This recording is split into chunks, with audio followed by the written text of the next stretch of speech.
시간에 하나님 앞에 드린 예물을 위해서 기도하고 말씀 읽겠습니다. 다 같이 기도합니다. 사랑과 은혜가 풍성하신 하나님, 하나님의 은혜와 사랑에 감사합니다. 이 시간에 정성을 다하여 하나님 앞에 귀한 예물을 올리오니 아버지 하나님, 이 물질이 하나님의 손에 올려지오니 하나님의 뜻대로 사용하여 하나님의 뜻이 마음껏 드러나고 하나님의 영광이 드러나게 축복하여 주시옵소서. 이 물질이 가는 곳에 상한 갈대가 치료받게 도와주시며 꺼져가는 등불이 다시 일어나게 도와주시고 죽은 영혼이 살아나는 귀한 역사 있게 축복하여 주시옵소서. 헌금한 손길마다 주께서 복을 주셔서 내가 한 헌금이 하나님의 일을 하는 것처럼 우리도 하나님의 일을 하는 사람, 구별된 사람 되게 축복하여 주시옵소서. 그 가정마다 복을 주시고 또 만나는 사람까지 복을 얻는 복된 가문 되게 역사하여 주시옵소서. 감사하며 예수님의 이름으로 기도하옵나이다. 아멘. 할렐루야. 오늘은 하나님의 말씀 창세기 50장 20절에서 21절 보겠습니다. 창세기 50장 20절에서 21절. 이제 다 찾은 줄 알고 창세기 50장 20절에서 21절 말씀을 합독하겠습니다. 당신들은 나를 해하려 하였으나 하나님은 그것을 선으로 바꾸사 오늘과 같이 만민의 생명을 구원하게 하시려 하셨나니 당신들은 두려워 마소서. 내가 당신들과 당신들의 자녀를 기르리이다 하고 그들의 간곡한 말로 위로하였더라. 아멘. 이 시간에는 요셉에 관한 말씀을 함께 나누겠습니다. 요셉은 어떤 사람인가요? 아브라함의 아들의 아들의 아들이에요. 그래서 아브라함이 하나님에게 받은 그 축복을 계대하여서 계속 받은 자손 가운데 하나입니다. 근데 요셉은 하나님의 복을 받았는데 어떻게 복을 받았는가? 아브라함이 받은 방법이 다르고 이삭이 받은 방법이 다르고 야곱이 받은 방법이 달라요. 그러면 요셉은 어떻게 복을 받았나? 요셉은 꿈을 통해서 하나님께 복을 받았습니다. 따라합시다. 꿈. 또는 우리가 다른 말로 뭐라 그러느냐? 따라합시다. 비전. 예. 그 비전이라는 말은 뭐냐? 하나님이 나에게 주신 꿈이 비전이에요. 내가 꾸는 꿈이 아니라 하나님이 주신 꿈, 그것을 가리켜 비전이라고 말합니다. 우리가 꿈을 꾸기 전에는 현실을 모릅니다. 꿈을 꾸어야 현실을 아는 거예요. 꿈꾸지 않는 사람은 현실을 파악할 능력이 없습니다. 제가 고등학교 때 인천중앙교회에 다녔습니다. 인천중앙성결교회 다녔는데 여기 우리 강기숙 전도사님 계시죠? 그 인천중앙교회 출신이에요. 제가 그 강기숙 전도사님을 가르쳤어요. 그분이 고등부 학생이고 저는 그때 신학생으로 우리 강기숙 전도사님을 가르쳤어요. 근데 제가 그 인천중앙성결교회에 다닐 때에 꿈을 갖게 됐어요. 어떤 꿈을 갖게 됐느냐? 하나님 말씀의 꿈을 갖게 됐어요. 우리 중동교회 출신인 홍순영 목사님 때문에 그 홍순영 목사님이 저에게 성경을 가르쳐 줬어요. 그래서 고등학교 1학년 때 요한복음을 전부 영어로 읽고 또 요한복음뿐 아니라 예수님의 비유만 따로 모아서 성경을 영어로 읽었어요. 그래서 그때 주기도문도 영어로 외우고 성경 비유를 영어로 막 외웠어요. 근데 고등학교 때 외운 건 지금도 잊어버리질 않아요. On that day, the kingdom of heaven will be like 10 girls who took their oil lamps and went out to meet the bridegroom.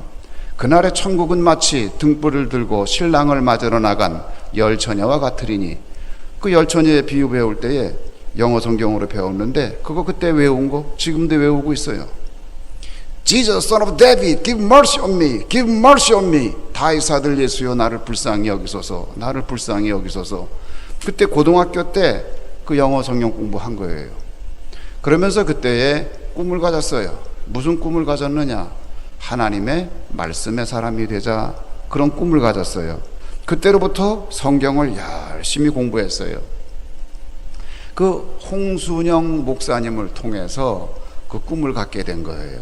우리 홍 목사님은 난 중동교회 출신인지는 여기 와서 알았어요. 제가 제일 존경하는 분인데 우리 담임 목사님 통해서 알았어요. 여기 그 고아원에 계신 건 알았는데 중동교회 관련된 고아원인지는 제가 몰랐어요. 그래서 그때 꿈을 가지니까 현실이 보여요. 뭐가 보이냐?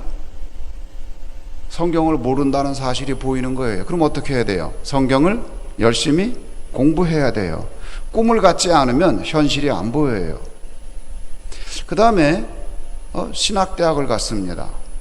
신학대학을 가서 학교에 갔는데 제가 생각한 것만큼 신학대학에서 성경을 잘 배우지를 못했어요.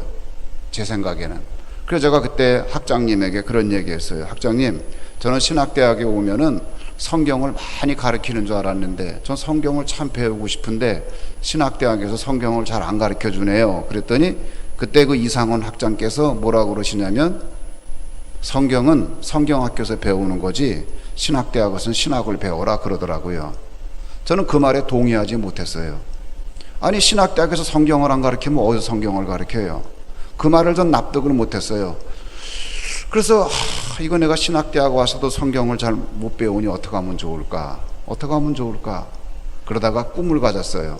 그렇지. 그러면 뭐 서울신학대학에서 성경 잘 안 가르치면 성경에 쓰여진 나라 이스라엘 가서 공부하지 뭐. 이스라엘에 가서 성경에 쓰여진 히브리어를 공부하고 그 문화를 공부하고 지리를 공부하면 성경을 잘 공부할 수 있겠지. 그리고서 유학을 꿈꾸게 됐습니다. 그래서 이제 이스라엘을 가기로 꿈을 가졌어요. 꿈을 갖고 났더니 현실이 보여요. 무슨 현실이 보여요? 아, 언어 공부를 더 해야 되겠구나. 내가 영어 조금 하긴 하지만 이거 갖고는 안 되겠구나. 더 열심히 영어 공부해야 되겠구나. 그 다음에 그 꿈을 갖고 났더니 뭐가 문제가 돼요?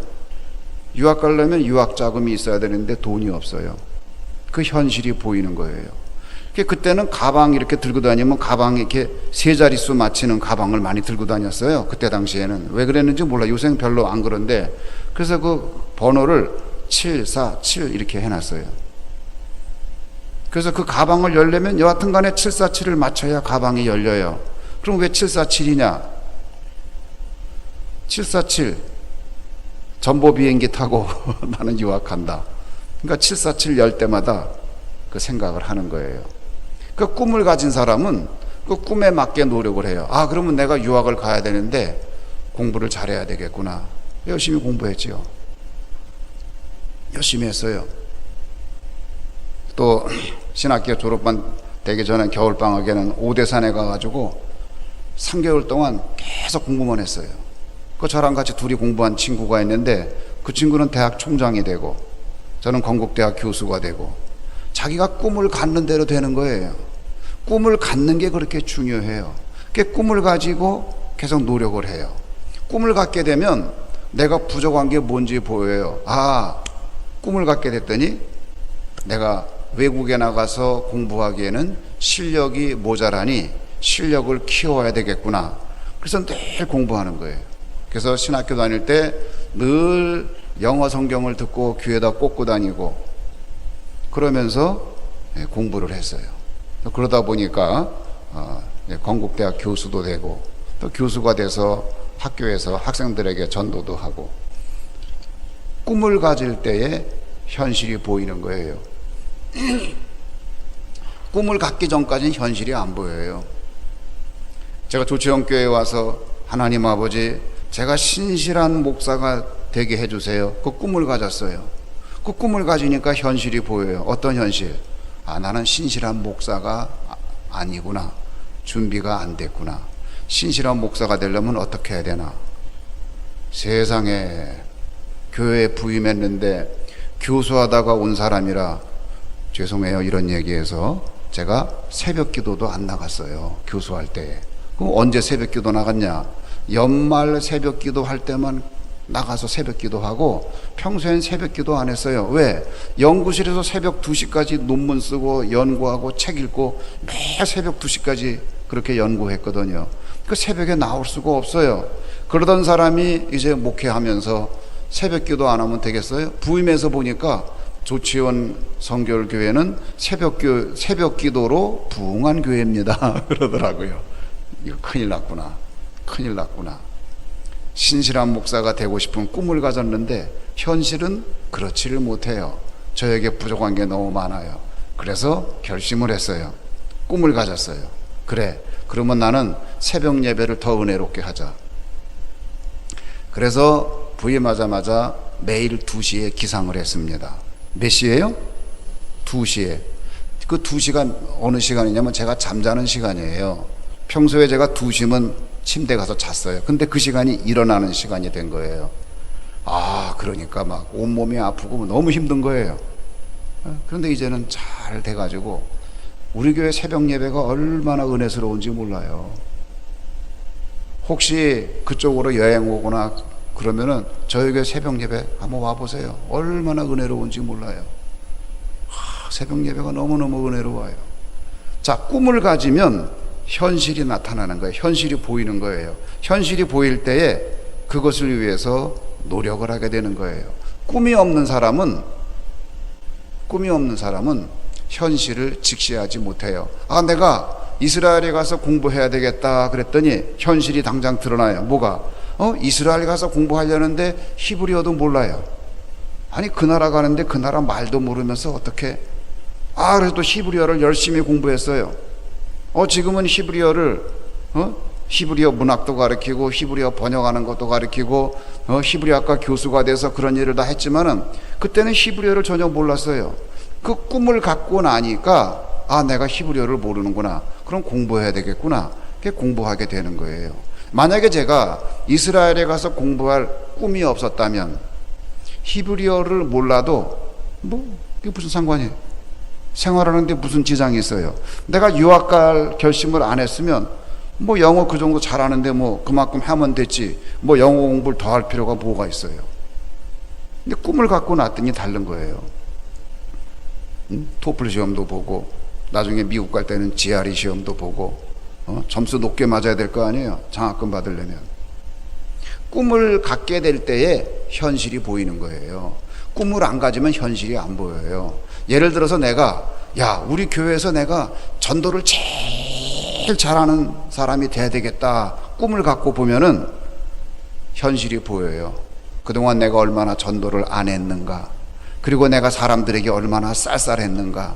그리고 내가 얼마나 인색하게 살았는가. 그런 현실이 보이면서 그 꿈을 가졌기 때문에 이제는 인색한 마음도 없어지고 사람들에게 돈도 쓸 줄 알게 되고 더 많이 웃게 되고 바뀌는 거예요. 꿈을 갖기 전에는 현실이 보이지 않아요. 그런 꿈을 갖지 않으면은 내가 사람들한테 웃을 필요가 뭐가 있어? 내가 사람들한테 사줄 필요가 뭐가 있어? 이렇게 되는 거예요. 뭐든지 그래요. 꿈을 가져야 비로소 현실이 보이는 거예요. 그런데 요셉이 그 꿈을 가졌어요. 자, 요셉이 어떤 사람인 줄 아세요? 요셉은 굉장히 복잡한 집에 태어났어요. 본처가 둘에다가 첩이 둘이야. 그 어머니가 몇이에요? 세상에. 어머니가 넷이야. 거기 배다른 형들이 또 줄줄이 사탕이야. 10명이나 있어. 그러니 얼마나 가족관계가 복잡해요. 왜 그러지요? 야곱이라는 사람이 원래 복잡한 사람이에요. 야곱은, 제가 야곱에 대한 설교를 아직 안 했는데, 야곱은 굉장히 복잡한 사람이에요. 사는 것도 복잡해. 그 사람 성격대로 사는 거예요. 이삭은 단순하니까 단순하게 살고, 야곱은 복잡하니까 복잡하게 사는 거예요. 그러니 거기서 얼마나 힘들어요. 형들이 갈구는 거야. 저놈은 우리 엄마랑 다른 엄마 아들놈이야, 저놈은. 아, 그런데 아버지가 왜 쟤만 좋아하지? 저놈을 저거 어떻게 제거하지 못할까? 그리고 그냥 요셉을 갈구는데 11번째 아들이니까 무슨 힘이 있어요. 다 형들인데, 그때는 서열 사회인데 무슨 힘이 있어요. 그때에 요셉이 어떻게 했다고요? 뭘 꿨어요? 꿈을 꿨어요. 왜 꿈을 꾸나요? 할 수 있는 게 꿈꾸는 것밖에 없었기 때문에. 왜 꿈을 꿨나요? 꿈꾸는 건 돈이 안 드니까. 왜 꿈을 꿨나요? 힘으로 못하니까. 꿈에서라도 형들이 나에게 절하게 해야지. 어떤 때는 아버지 엄마도 미워. 꿈에서라도 아버지 엄마도 나한테 절하게 해야지. 그 꿈을 꾼 거예요. 그래서 어느 날 꿈 얘기를 해요. 그런 마음을 먹으니까 실제로 꿈이 꿔져요. 꿈을 꿨는데 형들한테 얘기합니다. 곡식단들이 나에게 절하더이다. 이놈의 자식이 우리가 너한테 절을 한다고?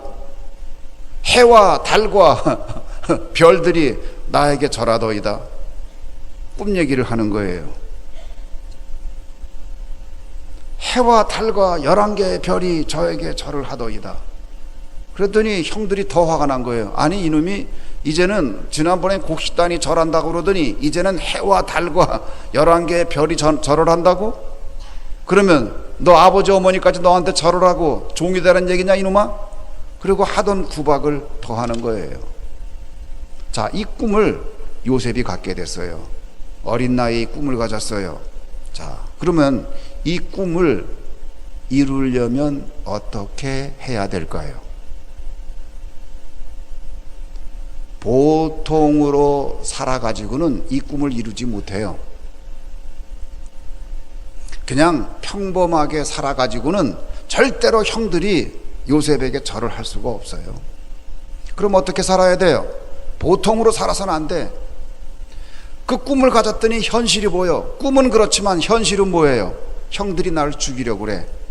아니, 실제로 형들이 나를 죽이려고 구덩이에 집어 던졌어요. 아니, 실제로 형들이 나를 죽이려고 이집트에 노예로 팔아버렸어요. 그것이 현실이에요. 그것이 현실임에도 불구하고 현실은 너무나 가혹하고 현실은 너무나 어려운데 그럼에도 불구하고 요셉은 꿈을 버리지 않았어요. 그 꿈을 가지고 있었어요. 그래서 저 노예로 팔려가면서도 요셉은 말했어요. 분명히 하나님이 나에게 꿈을 주었어. 내가 그 꿈을 꾸었어. 그 형들이 나에게 절하는 날이 올 거야. 지금은 내가 노예로 팔려가지만 형들이 나에게 절하는 날이 올 거야. 내 부모님도 나에게 절하는 날이 올 거야. 그 꿈을 가지고 산 거예요. 그 꿈을 가지고 그가 이집트에 노예로 팔려갔는데, 노예로 팔려가가지고 여기에 착고를 차고 발에다가도 쇠고랑을 차고서 노예시장에 서 있습니다.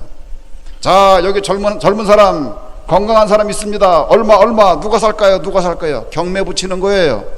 물건도 아니고 사람을 가지고 경매 붙여요. 그때 요셉의 마음이 얼마나 힘들었겠어요. 그런데 다행히 좋은 집에 팔려갔어요. 좀 부잣집에서 돈을 많이 주고 사갔단 말이에요. 딴 사람들이 사가려는데 보니까 그 젊은이가 괜찮아 보이거든. 인상도 괜찮고 건강한 것 같고 사람 그 용모가 괜찮은 것 같아요. 그래, 우리가 사자.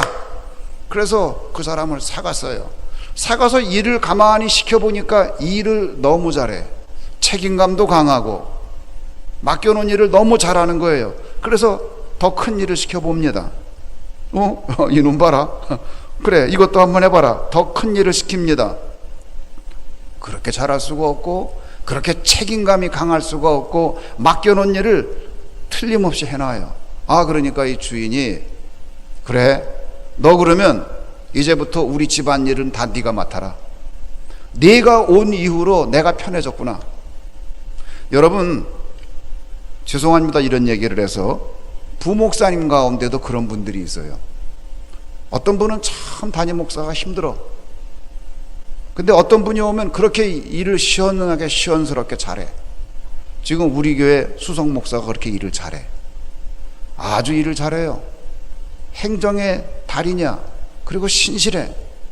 그러니까 제가 얼마나 마음이 편해요. 그래? 그러면 다 이거 당신이 맡아. 자꾸 일을 맡겨주는 거예요. 요셉이 그런 인물이었어요. 아, 그래? 그러면 너 우리 집안일 네가 다 맡아. 그러니까 가정 총무가 돼서 일을 하는데 일을 완벽하게 합니다. 너무 잘해요.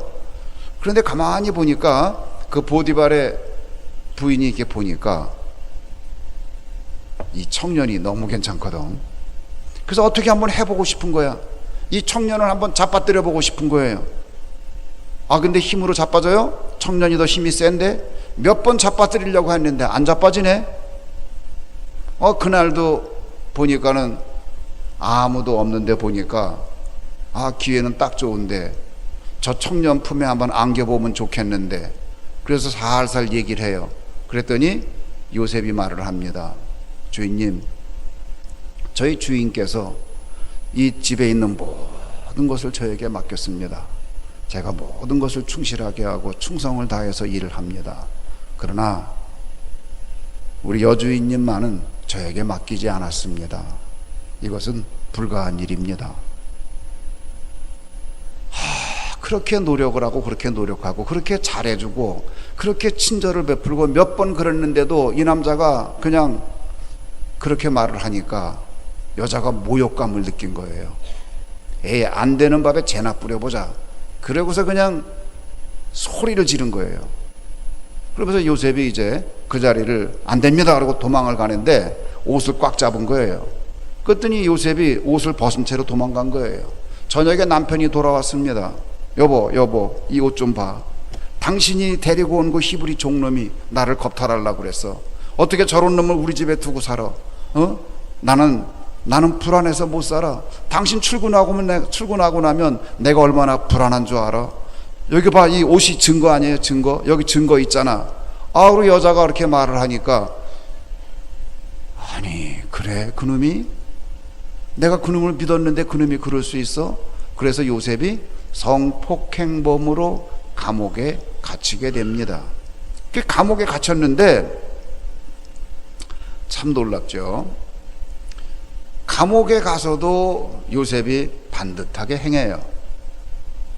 웬만한 사람 같으면 원망하고 웬만한 사람 같으면 절망하고 그럴 텐데, 그래도 거기서 반듯하게, 속으로는 절망했는지 어땠는지 모르는데, 속은 마음이 상했을지 어떤지 모르는데, 여하튼 성경상에 보면은 이 사람이 반듯하게 살고 있어요 지금. 그 간수장이 보니까 참 사람이 반듯하고 괜찮거든요. 그 옥 안에서도 거기 죄수들이 할 일이 있는데, 이 사람한테 시켜보자. 그 요셉한테 일을 시키니까 일을 너무 잘하는 거예요. 그래서 이 간수장이 모든 일을 요셉한테 맡겨보니까 괜찮아요. 그래, 그러면 앞으로 이 감옥 안에 있는 모든 일은 네가 책임져라. 그리고 요셉한테 그 일을 맡겼어요. 이때에 하나님께서 뭐라 그러느냐, 요셉을 향하여서 하는 말이 요셉이 형통하였더라 그래요. 요셉이 형통했대요. 여러분, 요셉이 지금 억울하게 감옥에 들어가 있는데 요셉이 어떻게 형통하고 있죠? 우리 같으면 억울하고 속상해서 억장이 터질 텐데, 하나님은 뭐라 그러냐면 요셉이 감옥에서 형통하더라 그렇게 말을 해요. 그게 성경의 말씀이에요. 여러분이 억울하고 100% 누명을 쓰고 감옥에 들어가서 그렇게 지낼 때라도 하나님 눈으로 볼 때에는 그곳이 형통한 때가 있는 줄로 믿으시기를 주님의 이름으로 축원합니다. 여러분이 현재 억울하게 고통을 당하고 사람들이 몰라주고 억울하게 모함을 당하고 있다 할지라도, 만약에 내가 나를 돌아볼 때 내가 죄 지은 게 아무것도 없는데, 만약에 죄 진 게 있다 그러면 그 자리에서 회개해야 되고, 만약에 죄 진 게 없는데도 불구하고 내가 어려움을 당하고 있다면 그때는 이게 형통의 길일지도 모른다, 그렇게 생각하시기 바랍니다. 그게 형통의 길이에요. 왜? 그 다음 성경을 보면 금방 드러나요. 어떤 일이 생겼느냐, 하필이면 그때에 아주 왕의 고관이 그 감옥에 들어옵니다. 한 사람은 뭐 맡은 사람? 술 맡은 사람. 한 사람은 뭐 맡은 사람? 빵 맡은 사람. 이 두 사람이 들어와요. 이 사람들은 굉장히 높은 사람들이에요.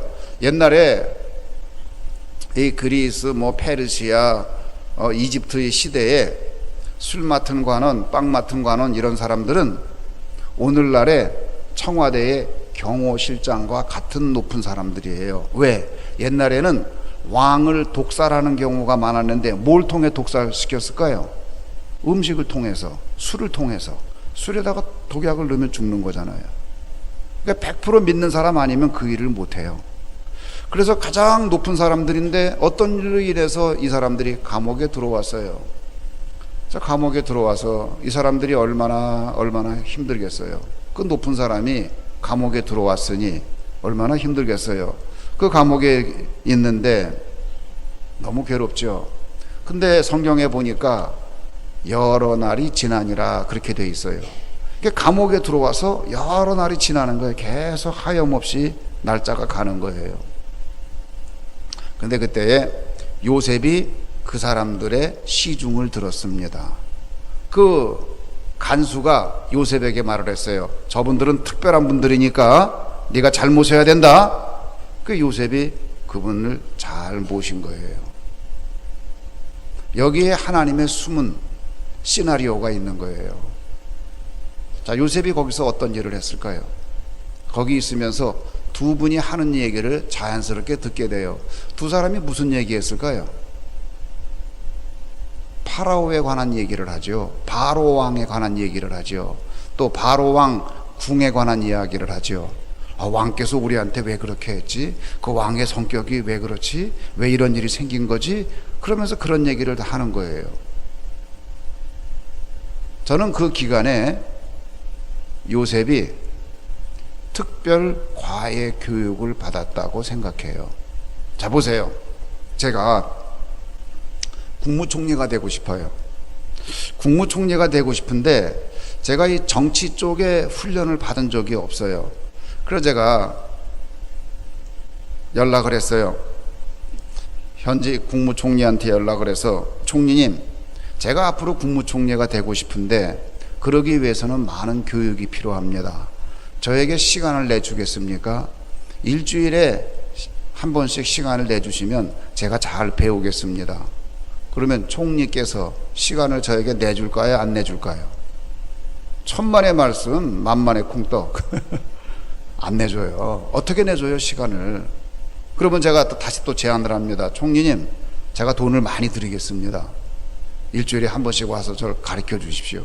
시간을 내줄까요? 지금 국사에 바쁜 분이 어떻게 따로 시간을 내서 개인 과외를 시켜줘요? 불가능한 얘기예요. 그 스케줄을 빼내는 게 불가능해요. 그런데 요셉은 어땠느냐? 그 최고의 그 관리들 밑에서 교육을 받은 거예요. 이 사람들 얼마나 심심해. 너무너무 심심해요. 근데 여기 요셉 보니까 사람 괜찮거든. 이 사람한테 이런 얘기 저런 얘기 다 하는 거예요. 요셉은 거기서 다 배우는 거예요. 그 감옥에서 형통하면서 감옥에서 파라오 왕에 대한 모든 것을 배우고 그 이집트 궁정에 관한 모든 것, 그 정치에 대한 모든 것을 배우는 시간이 된 거예요. 저에게 드라마를 쓰라고 그러면 거기에 그거 집어넣을 거예요. 그러면 아주 재밌어요. 얼마나 요셉의 이야기가 재밌는지 몰라요. 그래서 이미 요셉은 그 감옥에서 총리가 될 수업을 미리 받는 거예요. 그렇게 인물이 성장하고 있는 거예요. 근데 그러던 어느 날 이렇게 두 사람을 보니까 두 사람이 근심을 띠고 있어요. 그래서 요셉이 묻습니다. 무슨 근심이 있습니까? 하고 물어요. 참 재미있죠. 지금 종놈이, 감옥에 들어온 종놈이 저 고관을 보고 말하기를 무슨 근심이 있습니까? 하고 말하고 있어요. 신분상으로 말이 안 되는 얘기예요. 예? 여러분, 저 길거리에 있는 형편없는 사람이 여러분한테 와가지고 무슨 근심이 있으세요? 그러면 네가 뭔데 상관이야? 그럴 거 아니에요. 그런데 요셉이 그렇게 물어봐요. 여러분, 여러분보다 신분이 높은 분이라고 위축되지 마세요. 여러분이 하나님의 자녀인 것을 잊지 마시기를 주님의 이름으로 축원합니다. 하나님의 자녀가 볼 때에 이 사람들이 근심이 있어요. 그래서 무슨 근심이 있습니까? 물었더니 이 사람들이 꿈을 꿨는데 도대체 그 꿈이 뭔지 해석이 안 된대요. 그래서 근심하는 거래요. 그럼 그 꿈 얘기를 좀 들려줄 수 있겠어요? 그러니까 꿈 얘기를 해요. 다른 데 같으면 꿈 얘기 안 하죠. 이게 감옥이니까 가능한 거예요. 왜? 이 꿈 얘기를 누구 다른 사람한테 할 데도 없어. 감옥이니까. 예? 저 형편없는 종놈이라도 그놈한테라도 해야지. 거기다 대고 꿈 얘기를 하는 거예요. 꿈 얘기를 가만히 요셉이 듣더니 꿈에 대한 해석을 합니다. 시간 전략하기 위해서 그 내용은 얘기하지 않겠어요. 그래서 꿈을 딱 해석해 준 걸 듣고 나서 보니까 요셉이 말하기를 이제 대감께서는 곧 출소하게 됩니다. 그리고 대감께서는 죄송합니다. 준비하셔야 되겠습니다. 뭐 희한한 놈 다 있네. 별 얘기를 다 하네. 저놈이 뭘 안다고. 근데 이제 며칠 있더니 출소돼가지고 높은 자리에 올라간 거예요. 그때 요셉이 얘기했거든요. 제가 말한 대로 출소해서 높은 자리에 다시 가시거든 저를 기억해서 저를 이 감옥에서 빼내주세요. 그래요. 근데 이 사람이 다 잊어버렸어요.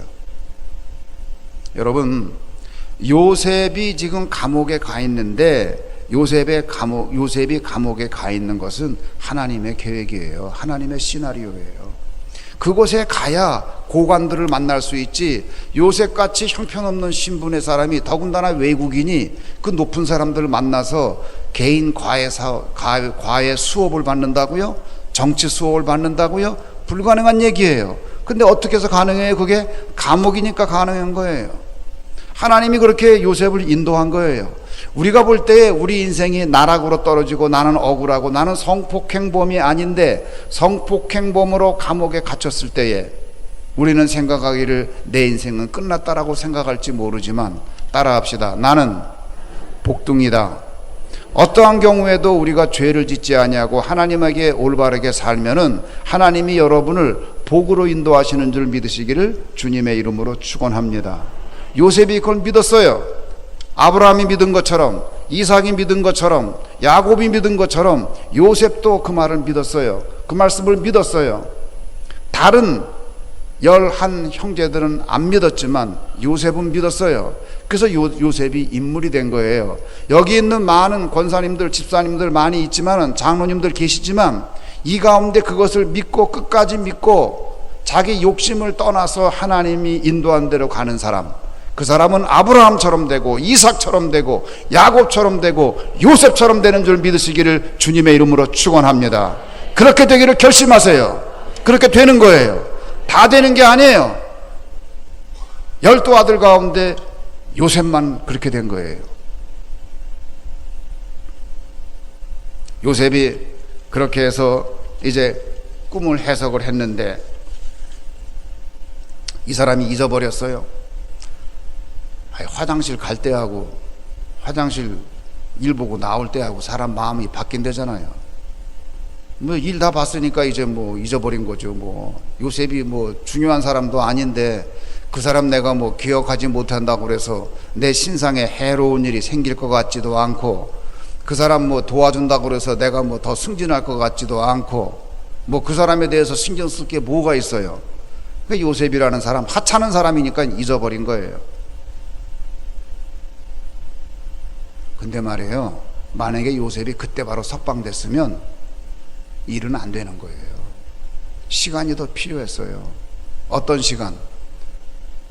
파라오가, 이집트의 왕이 다시 꿈을 꿀 시간이 필요했던 거예요. 그때 석방됐으면 아무것도 아니에요. 요셉은 그럴지 몰라요. 하나님이 왜 나를 잊어버렸나? 아니에요. 잊어버린 거 아니에요. 더 시간이 필요했던 거예요. 여러분, 여러분이 고난이 있고 슬픔이 있고 어려움이 있을 때에 내가 죄진 것도 없는데 그것이 계속되거든. 하나님이 볼 때에 시간이 필요하구나. 그렇게 믿으시기를 주님의 이름으로 축원합니다. 그 시간이 됐어요. 그때에 파라오가 꿈을 꿨어요. 참 희한도 하지. 파리한 소가 7마리 나오더니 살찐 소 7마리를 잡아먹었어요. 너무나 그 꿈이 생생한데 도무지 이 꿈이 해석이 안 돼. 그래서 사람들을 불러놓고 말을 해도 아무도 해석을 못해요. 명령이 추상 같은데 해석이 안 돼요. 그때에 그 술 맡은 관원이 맞아 꿈 해석 그렇지 내가 그 감옥에 있을 때에 그 요셉이라는 청년이 꿈을 해석했는데 그게 딱 맞았지. 그렇지, 이 친구 불러야 되겠다. 이 친구를 불러오면 해결할 것 같다. 그래서 왕에게 말을 합니다. 왕이여, 제가 이러이러한 사람을 아는데 이 사람 분명히 왕의 꿈을 해석해 줄 수 있을 것입니다. 그래, 그 자를 불러와라. 불러왔어요. 이 요셉은 옛날 요셉이 아닙니다. 개인 과외 교습을 받은 요셉이에요. 이 요셉은 옛날 요셉이 아닙니다. 이 파라오의 성격과 모든 것을 아는 요셉이에요. 왜? 이 고관들로부터 그 파라오에 대한 별별 얘기를 다 들었거든요. 승질이 괴파가 다더니 뭐 어떻다더니 다 들었거든. 내밀한 얘기까지 다 들었거든요. 꿈 얘기를 할 때 해석을 합니다. 왕이여, 파리한 소 7마리는 7년의 흉년을 말합니다. 살찐 소 7마리는 7년의 풍년을 말합니다. 앞으로 7년 동안 풍년이 오고 7년 동안 흉년이 올 텐데 풍년의 흉년을 대비하여 주옵소서. 풍년일 때에 그 곡식을 잘 저장하였다가 흉년이 올 때에 대비하시면 파라오의 명성이 전 세계에 떨쳐질 것이고 그리고 나라가 어려움을 당하지 않을 겁니다. 이렇게 해석을 하니까 그때에 파라오가 너무너무 감동을 받은 거예요. 이렇게 불러가지고 얘기를 해보니까 이 보통 사람이 아니에요. 매너도 있고 모르는 게 없어요. 왜? 감옥에서 공부했거든. 보통 사람이 아니에요. 그래서 이 요셉이 어떻게 되느냐? 국무총리가 돼요. 할렐루야. 국무총리가 돼가지고 결혼을 했어요. 근데 이 사람이 외국인이기 때문에 국제 결혼을 해야 돼요. 그래가지고 그 제사장 가문의 높은 집안하고 결혼했어요. 이 남자의 신분이 높아지니까 여자들도 많아요. 근데 높은 신분 집안하고 결혼을 했어요. 결혼해가지고 젊은 나이에 총리가 되고 그리고 결혼해서 아이를 둘을 낳았습니다. 첫 번째 아이를 낳았어요. 그 첫 번째 아이의 이름이 뭐지요? 므낫세. 다 같이 합시다. 므낫세. 첫 번째 아이를 낳은 다음에 이름을 므낫세라고 지었어요. 근데 이 므낫세라는 말이 뭐냐? 므낫세라는 말은 낫사니 동사의 피엘 분사형인데 이게 무슨 뜻이냐면 잊어버림이란 뜻이에요. 잊어버려라 그런 뜻이에요. 아니 세상에 첫 번째 아들을 낳아가지고 첫 번째 아들의 이름을 잊어버려라 라고 짓는 사람이 어디 있어요? 근데 첫 번째 아들의 이름을 잊어버려라 라고 지었어요. 왜 그랬을까요? 왜 그랬을까요? 요셉이 겉으로 표현하진 않았지만 요셉은 사연이 많은 사나이입니다. 사연이 많은 사람이에요. 그가 생각했을 거예요.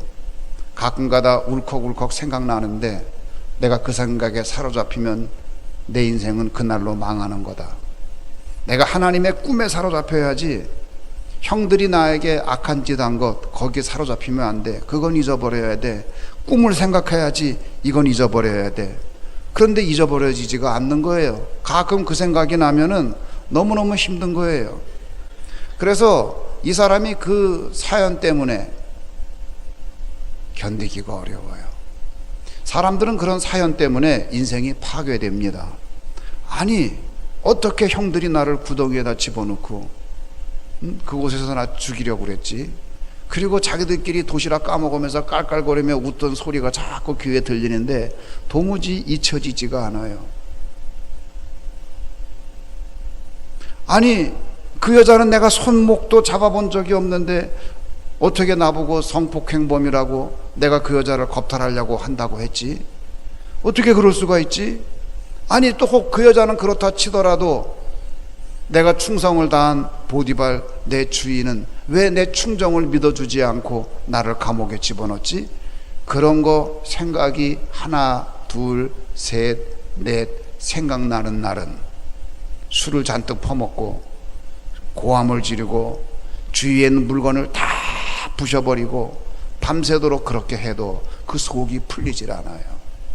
근데 그렇게 잊지 못하고 그것 때문에 빈대떡에 막걸리 먹고 소리치는 날은 그날은 그 사람 인생이 무너지는 날이에요. 그 요셉이 그걸 너무 잘 알아요. 그래서 안 돼, 내가 그렇게 되면 안 돼, 나는 꿈의 사람이야, 언젠가는 형들이 와서 나한테 절을 할 거야. 그러면 내가 이렇게 살아서는 안 돼, 이렇게 살아서는 안 돼, 잊어버려야 돼, 잊어버려야 돼, 잊어버려야 돼, 잊어버려야 돼. 근데 잊기가 힘드니까, 너무 힘드니까, 사연이 많은 사나이이기에 잊기가 힘드니까 첫 아들의 이름을 잊어버려라 라고 지은 거예요. 그래서 아들을 부를 때마다 잊어버려라 라고 부를 때마다 그렇지, 잊어버려라 부를 때마다 그렇지, 잊어버리고 사는 거예요. 잊기는 힘들지만 잊어버리는 거예요. 자기 훈련의 기회로 삼은 거예요. 그리고 나서 둘째 아이를 낳았는데 둘째 아이의 이름을 뭐라고 지었다고요? 에브라임이라고 지었어요. 그 에브라임이 뭐냐? 에브라임이라는 말은 히브리어의 파라동사에서 하는데 페리 그러면 열매라는 뜻이에요. 지금도 현대 히브리어에서 뭐 사과나 뭐 이런 열매 있죠? 또는 뭐 무화과 그런 걸 전부 페리라고 그래요. 따라합시다. 페리, 페리, 페리 그러면 그게 열매예요. 열매. 그게 같은 어근이에요. 그 에브라임 그러면 뭐냐면 열매를 많이 맺음 그런 뜻이에요. 그래서 그것이 어떤 뜻으로도 쓰였냐면 열매를 많이 맺으니까 창성하다, 창대하다 그런 뜻이 있어요. 그러니까 두 번째 아이의 이름을 열매라고 지은 거예요. 혹은 창성이라고 지은 거예요.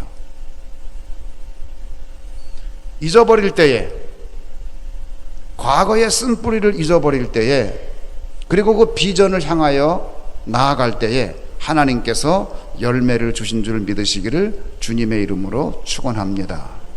여러분 떠나셔야 돼. 아브라함이 집을 떠난 것처럼 그 고통의 집 떠나야 돼요. 그 나쁜 기억으로부터 떠나야 돼요. 맨날 그 생각하면 안 돼. 지금도 왜 아버지가 나를 왜 구박했지? 그거 잊어버려요. 잊어버려. 왜 엄마가 나를 구박했지? 그거 잊어버려요. 잊어버려. 왜 거기에 붙잡혀 있어요? 거기에 붙잡혀 있기에는 인생이 너무 짧아요. 사랑만 하기도 살기도 인생이 짧은데 나는 부부들 싸우는 거 보면 너무 속상해. 부부가 사랑만 하고 살기도 인생이 짧은데 왜 부부싸움을 하냐고요. 얼마나 속이 상해. 너무 아깝잖아요. 그 시간이. 잊어버려요. 잊어버려요. 요셉은 잊어버렸어요. 그랬더니 둘째 아들 창성이를 얻었어요. 에브라임을 얻었어요. 참 흥미로운 것은 성경을 여러분이 자세히 읽어보면은 마지막에 이제 기도를 하는데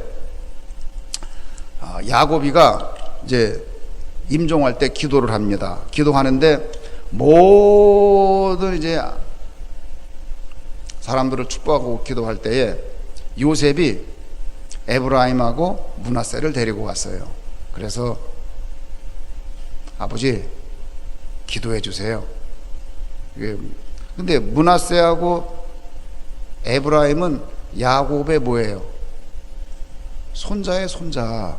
근데 그 야곱이가 그 므낫세하고 에브라임을 아들로 입양을 해요. 그래서 12지파를 만드는 거예요. 그런데 그 둘을 위해서 기도를 하는데 기도할 때에 큰아들은 오른손으로 작은아들은 왼손으로 기도하는 게 맞는데 이상하게 큰아들이 여기 있고 작은아들이 여기 있는데 이 야곱이가 눈이 지금 잘 안 보이거든요. 침침하고 나이가 들어서 이제 곧 돌아가실 거니까 이쪽에다가 작은 아들에다가 이렇게 손을 얹고 오른손을 얹고 큰 아들에다가 왼손을 얹고 이렇게 기도하려고 그래요. 그러니까 요셉이 놀래가지고 아버지 아니에요. 지금 큰 아들이 오른쪽에 있고 작은 아들이 왼쪽에 있어요. 아버지 손을 바꿔야 돼요. 그러니까 아버지 야곱이 뭐라 그러냐면 나도 안다 알어 이놈아 알어. 그리고 그냥 기도해요. 창세기에 보면 그 내용이 그대로 있어요. 그 내용을 렘브란트가 그림으로 그렸어요. 그 그림에 보면은 이렇게 야곱이 기도하려고 그러는데 요셉은 의아해가지고 아버지를 쳐다보고 야곱은 이놈아 내가 알아 알고 하는겨 가만히 있어. 그리고 축복 기도를 해요. 그렇게 기도했는데 그 12지파 가운데 에브라함이 아주 강력한 지파가 되고 므낫세 지파는 별로 힘을 못 썼어요. 그게 무엇을 상징하느냐? 여러분 옛날에 쓴뿌리에 사로잡히지 마세요. 인생은 미래를 향해 나가는 거야. 왜 옛날 얘기 자꾸 하냐고요. 당신 못 사는 얘기가 뭐 그렇게 자랑스러워 자꾸 그 얘기를 해요. 하나님이 복을 주신다는데 아브라함이 만약에 옛날 얘기했으면 아브라함이 못 됐어요. 왜? 아브라함 아버지는 우상 장사예요. 여러분 길 가다가 보면 뭐 우상 파는 집들 있죠? 길 가다가 우상 파는 집 봤어요? 못 봤어요? 이상한 것들 팔잖아요. 뭐 여러 가지 기물 갖다 놓고. 아브라함 아버지가 그런 사람이 있어요. 그 집 아들이야 아브라함이 그런 집 아들인데 아브라함이 맨날 옛날 생각했으면 아브라함이 됐겠어요? 옛날 생각하지 마세요. 우리 아버지는 우상 장사했으니까 나는 안 풀릴 거야. 뭘 안 풀려요? 따라합시다. 나는 복둥이다. 하나님이 복둥이로 불렀는데 거길 떠나라 말해요. 떠나라. 아버지 집을 떠나고 본토 친척 아버지 집을 떠나고 내가 너에게 보여줄 땅으로 가라. 할렐루야.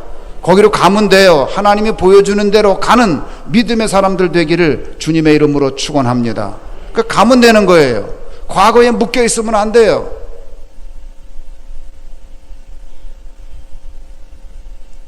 묶여 있으면 안 돼요. 재작년에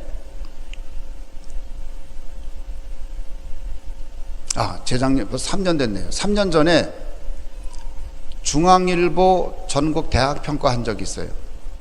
근데 거기서 그 평가한 중에 어떤 내용이 있었냐면 모든 인문학자 가운데 논문을 제일 많이 인용받은 사람, 피인용 지수가 최고로 높은 사람, 그 사람 명단이 거기 나왔어요. 제 친구가 나왔어요. 우리 문과대학에 있는 정운채 교수예요. 그러면 그 사람이 어떻게 논문 피인용 지수가 최고로 많이 나왔냐? 그 이유가 있어요. 수년 전에 그분이 학회를 만든다고 그래요. 그리고 저한테 학회를 만드는데 최 교수님이 와서 기조 강연을 해주세요 그래요. 그래서 제가 그 학회에 기조 강연을 했어요. 그럼 기조 강연의 내용이 뭐냐? 그 학회가 뭐냐면 이야기 치료 학회예요. 무슨 치료요? 이야기 치료. 그래서 그 기본적인 개념이 뭐냐면 이런 개념이에요. 이야기를 읽기 전의 사람과 이야기를 읽고 난 후의 사람은 같은 사람이 아니다. 다른 사람이다. 그것이 그 이론의 기본 개념이에요. 예를 들어서 우리가 어떤 이야기를 볼 때에 주인공이 이렇게 고생하고 저렇게 고생하고 주인공이 이러고 저러고 유혹에 빠지고 막 그런 게 있는데 우리는 그 이야기를 읽다가 내가 주인공이라면 이때는 이렇게 하지 말아야 되는데 주인공이 이렇게 했기 때문에 결국은 그 인생이 비극적이 됐구나. 나는 그러지 말아야겠다. 그러면서 이야기를 읽을 때에 우리 안에서 치료가 일어난다라는 그 기본적인 개념을 가지고 학회를 만들고 그 다음에 문학치료 학회를 만든 거예요. 그래서 문학치료하는 사람들이 지금 얼마나 많은지 몰라요. 그 후에 지금 문학치료를 많이 해요. 그 기조 강연을 제가 했는데 그 내용을 그분이 논문으로 썼는데 그 논문이 이 문학치료하는 사람들은 다 그 인용하다 보니까 최고로 많은 비인용지수 논문이 된 거예요. 자, 우리가 일반적인 이야기를 읽을 때에 이야기를 통해서 치료가 일어난다면 성경을 읽을 때엔 어떻겠어요? 그리고 나서 제가 개설한 과목이 뭐냐면 성서와 스토리텔링입니다. 성서와 스토리텔링 과목을 개설을 하고 그 과목들을 가르치는 거예요. 지금 여러분에게 말씀을 전하듯이 요셉의 이야기를 하고 야곱의 이야기를 하고 그러면 예수 안 믿는 애들이 그렇게 은혜를 받아요. 그냥 울어 눈물을 줄줄 흘려요. 왜? 거기서 내가 내 인생을 배우기 때문에. 성경 이야기가 얼마나 재미있는지 이루 말할 수가 없어요. 성경에 나오는 인물들을 분석을 해보면 그렇게 재미있어요. 그렇게 흥미진진해. 얼마나 재미있는지 몰라요. 이렇게 해서 이 요셉이 이제 에브라임 둘째 아들을 낳고 이 첫째 므낫세와 둘째 에브라임을 아버지 야곱의 집안의 양자로 드리게 됩니다. 참 요셉은 놀라운 인물이 됐지요. 그 전에 어떤 일이 있었느냐? 요셉이 이제 국무총리가 됐을 때에 요셉이 예언한 그대로 그 지역 일대가 다 흉년이 와요. 흉년이 오니까 사람들이 먹을 게 없어요. 그런데 이집트는 걱정이 없어요. 왜? 풍년 7년 동안에 창고를 지어놓고 곡식을 많이 저장해 놓았어요. 누가 그렇게 하라고 그랬어요? 요셉이 그렇게 하라고 그랬어요. 그 요셉의 지혜 때문에 많이 저장해 놓아서 흉년이 왔는데도 이집트에는 먹을 게 많아요. 그러니까 그 모든 이집트 주위 지역에 있는 사람들이 흉년이 왔을 때에 우리나라에 있으면 죽는데 이집트에 가면 굶어 죽지는 않는다. 이집트에 가자, 이집트에 가자. 그러는 중에 이제 요셉의 형들도 이집트에 오게 되는 거예요. 야곱에게 말합니다. 아버지, 저희가 이렇게 다 굶어 죽어야 되겠습니까? 아버지, 저희가 이집트에 가면 양식이 있다고 하오니 그곳에 가서 양식을 구하여 오겠습니다. 그 야곱이 그래라 그래요. 그래서 그 형들이 이제 양식을 구하러 이집트까지 와요. 이집트까지 와가지고 누구를 만나요? 요셉을 만나요. 요셉은 국무총리예요. 국무총리 만나면 어떻게 해야 돼요? 뭐를 해야 돼요? 절을 해야 돼요. 할렐루야. 형들이 절을 했어요. 요셉이 가졌던 꿈이 그대로 됐어요? 안 됐어요? 그 꿈이 그대로 이루어졌어요. 나중에는 그 아버지까지 와요. 야곱도 와요. 야곱이 이집트에 와서 국무총리를 만났어요. 국무총리 만나면 어떻게 해야 돼요? 절을 해야 돼요. 그래서 그 아버지가 아들한테 절을 했어요? 안 했어요? 절을 했어요. 그러니까 해와 달과 11개의 별이 절을 하더이다. 이루어졌어요? 안 이루어졌어요? 할렐루야. 따라합시다. 하나님이 주신 꿈은 이루어진다. 할렐루야. 그 요셉이 그 꿈을 가지고 꿈에 맞게 산 거예요. 이 꿈을 가진 사람은 타락할 수가 없어요. 내가 이 꿈을 이루기 위해서는 타락한 삶을 살 수가 없어요. 아무리 보디발의 부인이 아름답고 이쁘더라도, 나에게 성적인 유혹이 있다 할지라도 이 꿈을 생각하면은 이겨낼 수 있는 거예요. 꿈이 없는 사람은 그냥 그 상황에 따라가요. 근데 꿈이 있는 사람은 아니에요. 상황을 이끌고 가요. 그게 다른 거예요. 할렐루야. 여러분, 꿈을 갖는 사람 되기 바랍니다. 그러면 뭐 이 나이에 무슨 꿈이 있냐고요? 무슨 얘기예요? 아브라함은 75살에 부름받았는데. 꿈을 가지세요. 그리고 여러분이 자녀들에게 줄 수 있는 최고의 선물이 뭐냐? 25평 아파트? 32평 아파트? 아니에요. 자녀들에게 줄 수 있는 최고의 선물은 꿈이에요. 신앙을 선물로 주시기를 주의 이름으로 축원합니다. 그들에게 신앙을 선물로 주고 그들이 그 신앙 안에서 꿈을 갖게 하는 거예요. 그 꿈을 가지면 다 승리하는 것입니다. 이렇게 해서 이제 해와 달과 11개의 별이 어떻게 했어요? 요셉에게 절하는 그 꿈이 이루어진 것을 알 수 있습니다.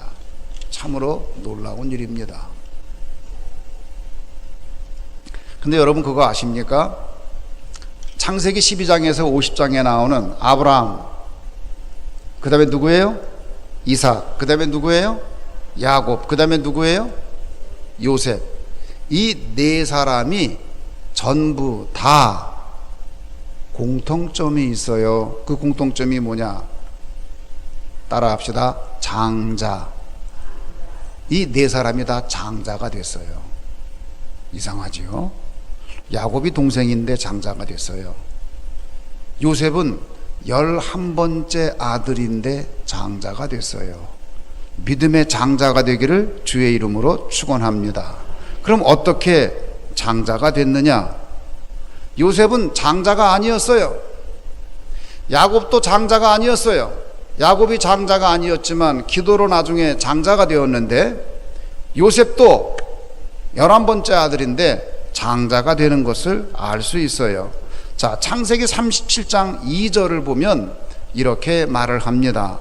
창세기 37장 2절은 족보에 관한 말씀인데 이렇게 얘기해요. 야곱의 족보는 이러하니라. 누구의 족보요? 네, 야곱의 족보. 그러면 장자의 이름이 제일 먼저 나와야 되겠죠. 그 다음에 뭐라 그래요? 다 같이 읽겠어요? 시작.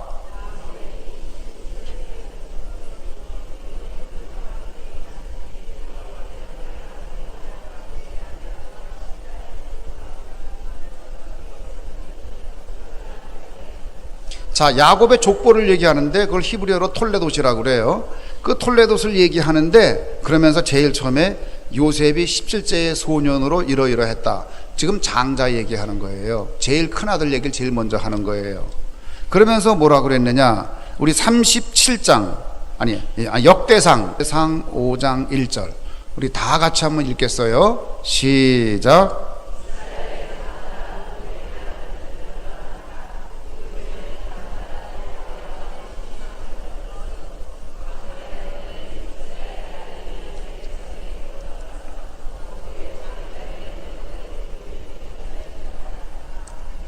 이 이스라엘은 야곱이에요. 야곱의 이름이 이스라엘로 바뀌었거든요. 그 이스라엘의 누구?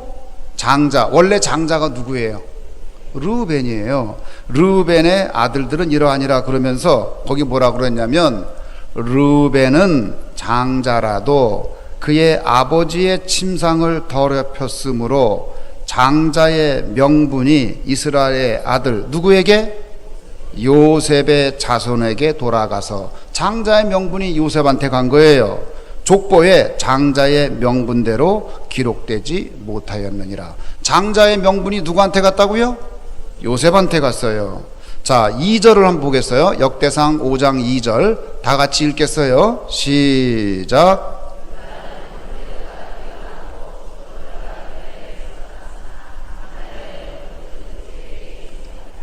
유다는 형제보다 뛰어나고 주권자가 유다에게서 났으나, 그건 무슨 얘기냐면 주권자가 났다는 얘기는 그 가문에서 왕이 나왔다는 얘기예요. 누가 나왔죠?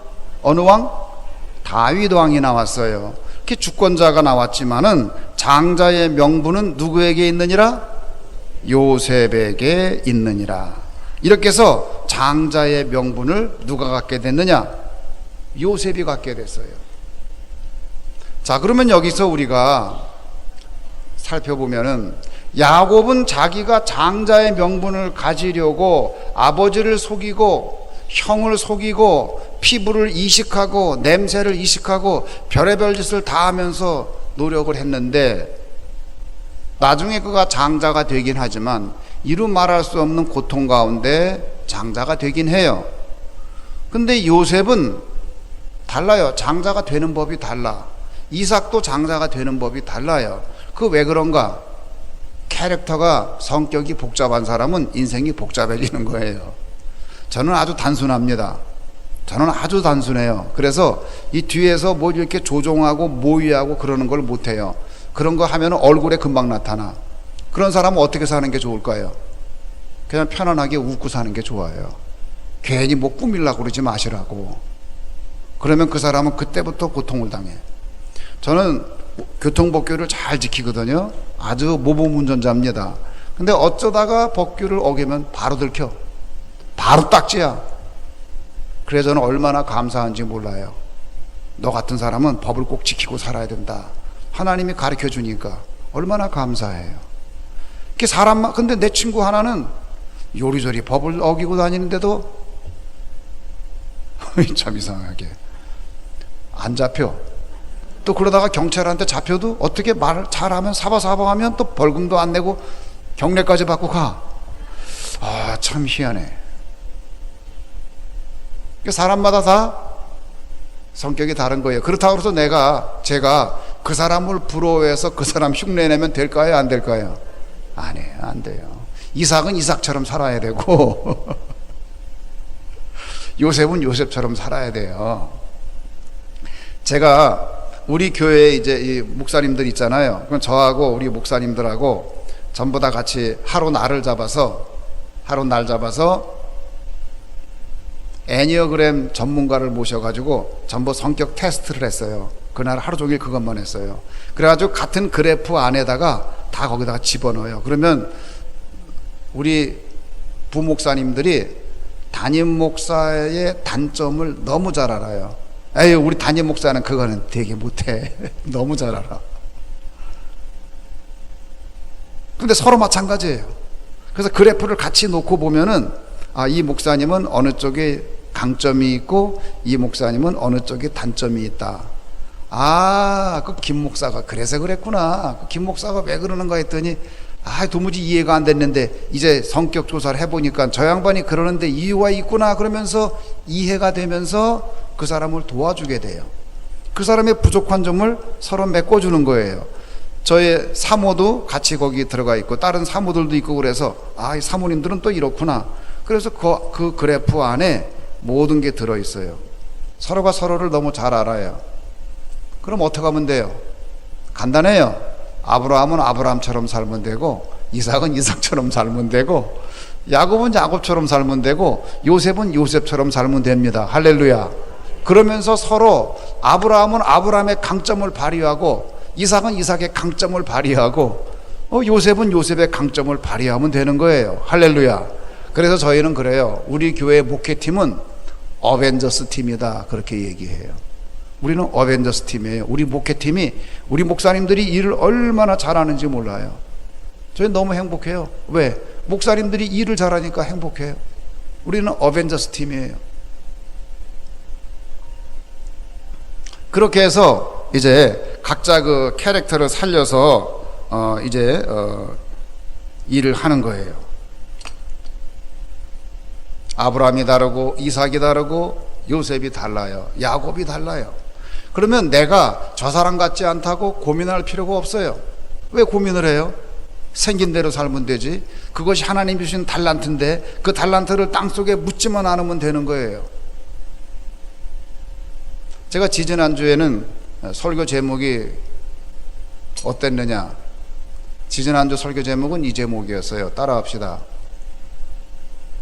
잘하는 것만 하기에도 짧은 인생.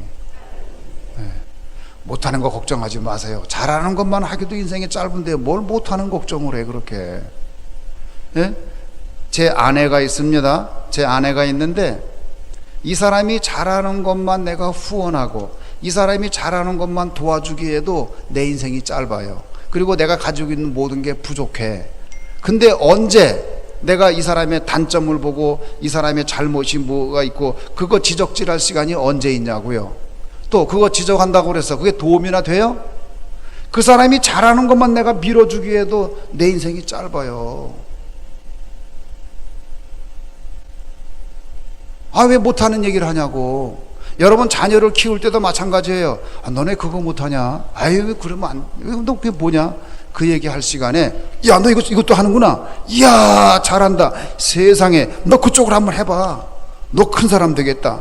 그것만 하기에도 인생이 짧아요. 여러분 자녀들 그거 잘하는 것만 밀어주기에도 돈이 모자라. 시간도 모자라고 인생이 짧아요. 근데 왜 그 사람 못하는 거 자꾸 얘기하냐고요. 아니 왜 김연아 보고 농구하라 그래.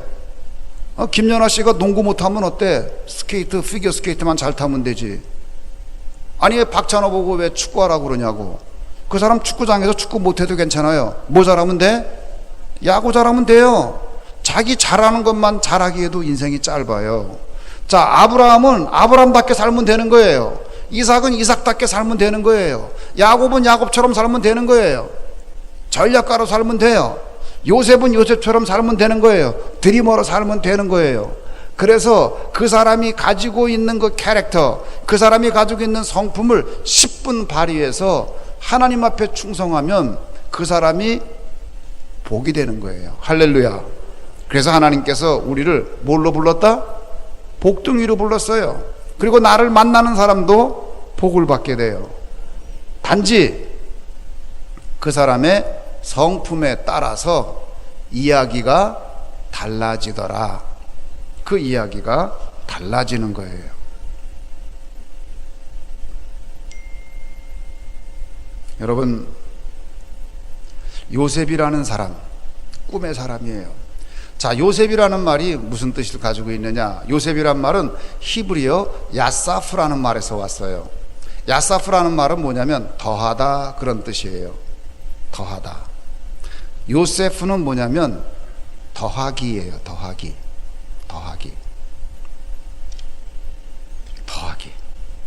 그 요셉의 인생은 이름 그대로 더하기 인생이었어요. 처음에는 형편없고 형들에게 손가락질 당하고 왕따 당하는 11번째 야곱의 아들이었지만 거기서 더하기. 노예로 살았지만 더하기. 보디발의 집에 총무가 되고 더하기. 나중에는 국무총리까지 되고 더하기. 이스라엘 민족을 애굽에까지 이주하여서 그들로 잘 살게 해. 더하기.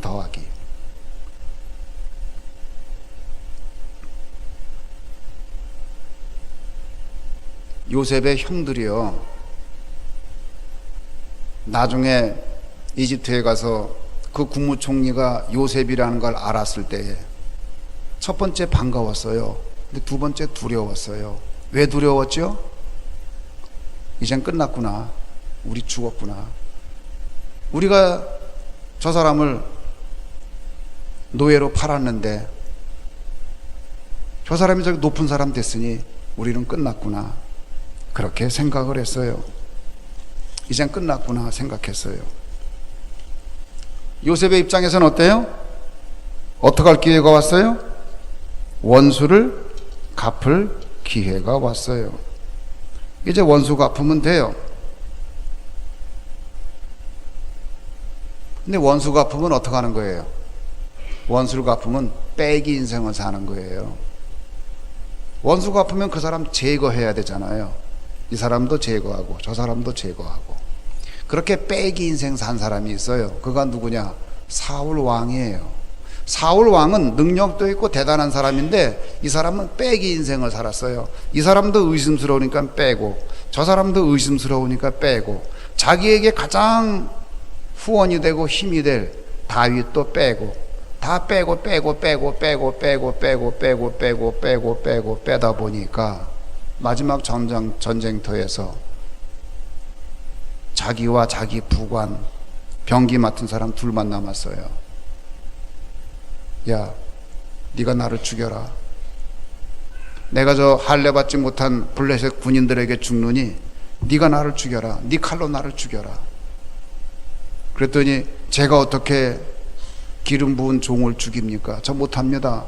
그리고 부관이 차마 그 왕을 죽이지를 못해요. 그랬더니 사울이 자기 칼로 스스로 배를 찔러서 죽음을 택했습니다. 빼기 인생이에요. 그럼 왜 그랬는가? 사울은 떠나지를 못했어요. 뭘 못 떠났어요?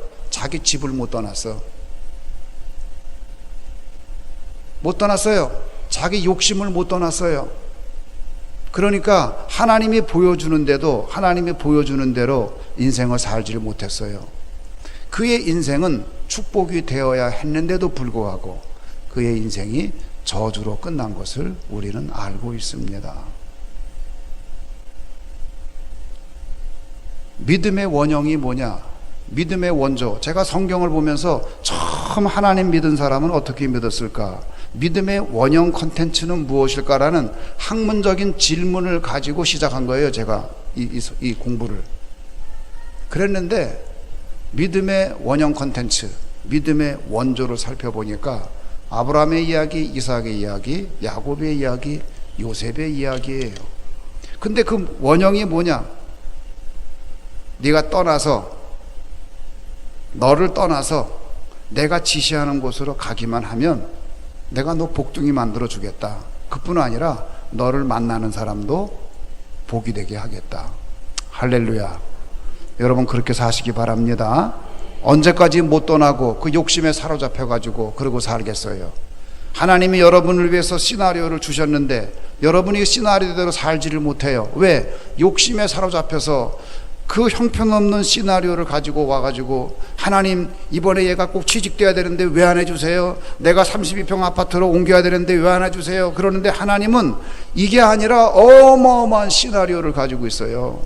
하나님 왜 나를 왜 감옥에 집어넣으세요? 하나님 왜 나를 성폭행범으로 모르세요? 그러는데 여기서 빼주세요. 그러는데 하나님은 어마어마한 시나리오를 요셉에게 가지고 있었습니다. 사랑하는 성도 여러분, 우리가 다른 것을 감사합시다.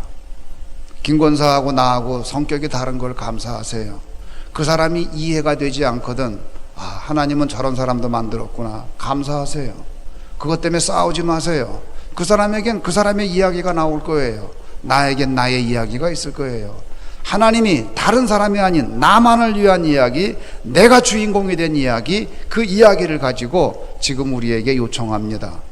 아무개야, 내가 너만을 위한 시나리오를 가지고 있고 너만을 위한 계획을 가지고 있는데 이 계획대로 살지 않으렴? 응답하는 여러분 되시기를 주님의 이름으로 축원합니다. 우리 다 같이 기도하겠습니다. 다 같이 우리 통성으로 기도하겠습니다.